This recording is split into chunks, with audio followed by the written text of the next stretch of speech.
जो मेरी डिग्री थी वो थी सोशल एंड पब्लिक पॉलिसी। वही एक आधार होता है किसी भी पॉलिसी मेकर, किसी भी ऐसी पोजीशन में गवर्नमेंट में रहने के लिए। तो अब मैं वहाँ से एक्सपीरियंस जो लेकर आई हूँ, वहाँ पे भी मेरी पढ़ाई थी एशियन कंट्रीज़ पे बेसिस, साउथ एशिया स्पेसिफिकली। तो वो जितनी भी वहाँ पे शिक्षा थी, एक्सपीरियंस था, मेरे साथ जो लोग पढ़ रहे थे उनके देशों में क्या क्या हो रहा था, उससे सबसे सीख लेके और अब यहाँ पे प्रैक्टिकल नॉलेज तो मैं ले ही रही हूँ, लोगों से मिल रही हूँ, घूम रही हूँ पूरे ज़िले में। तो उस तरह से मैं करूँगी सहायता। तो मेरा पर्सनली ये मानना है कि संघर्ष सिर्फ ये नहीं होता कि आप सड़कों पे नारे लगाइए, ऑफ कोर्स वो भी बहुत इंपॉर्टेंट है, पर मेरा ये मानना है कि अगर मैं चाहती हूँ कि मैं विधानसभा का चुनाव लड़ूँ और ऐसी पोजीशन पे आऊँ जिससे मैं लोगों का भला कर पाऊँ, तो मेरे में उतनी क्वालिफिकेशन भी होनी चाहिए कि मैं उस पद पे सही तरह की नीतियाँ बना पाऊँ।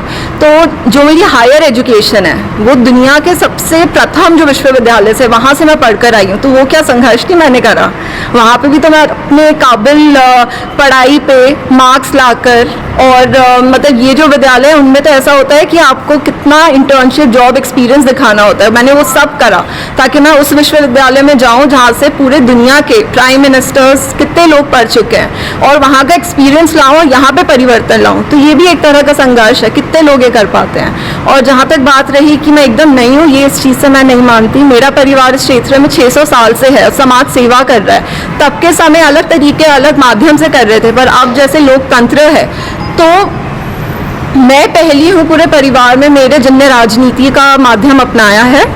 और उससे पहले मेरा परिवार अपने पर्सनल वे से लोगों की मदद कर रहा था। मेरे दादा साहब दरबार वहाँ पे हमेशा रखते थे, हर महीने कितनी बार ऐसा होता था कि आसपास के ग्रामीण क्षेत्र के लोग आते थे और उनसे सहायता लेते थे। तो इस तरह से तो हम तो लोगों से बहुत समय से जुड़े हुए हैं और लोगों ने ही मांगा था कि मैं अब आऊँ और राजनीति के माध्यम से उनकी मदद करूँ।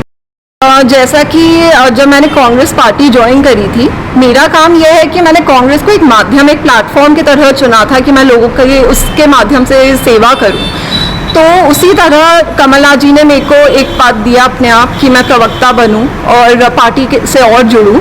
तो वैसे ही आगे जाके भी अगर पार्टी ने कभी भी सोचा कि मुझे कोई ऐसी जिम्मेदारी दी जाए तो मैं ज़रूर उस पर खड़ी उतरूँगी और पूरी जिम्मेदारी से उस पर काम करूँगी।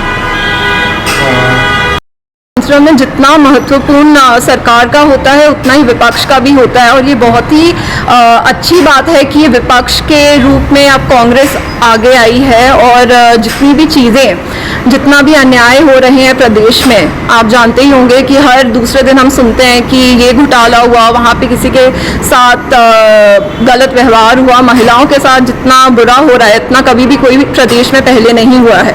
तो कांग्रेस ने इन मुद्दों को उठाया है और सब साथ आके इन चीज़ों पे आवाज़ उठा रहे हैं। बहुत ही अच्छी चीज़ है और मैं बहुत खुश हूँ कि मैं ऐसी पार्टी का हिस्सा हूँ। जनता के बीच में मैं हमेशा से मानती हूँ कि जो बेसिक मूलभूत सुविधाएं हैं उसको लेके लोगों के बीच में जाना चाहिए और जो मेरी फाउंडेशन है उसके माध्यम से मैं 2 साल से एक्टिव हूँ और हमारा भी यही मोटिव है कि जो मूलभूत सुविधाएं जैसे हो गया पानी, बिजली, स्वास्थ्य, शिक्षा, रोजगार, इन सब मुद्दों के आधार पे हम लोगों के बीच में जा रहे हैं।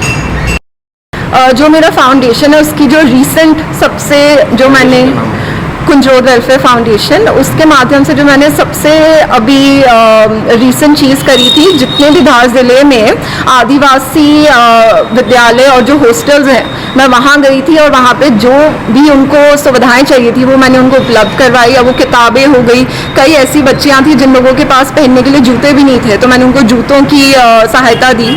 तो ऐसे करके छोटी छोटी चीज़ें जो जैसी आवश्यकता है वैसे मैंने उनको मदद करी अपने फाउंडेशन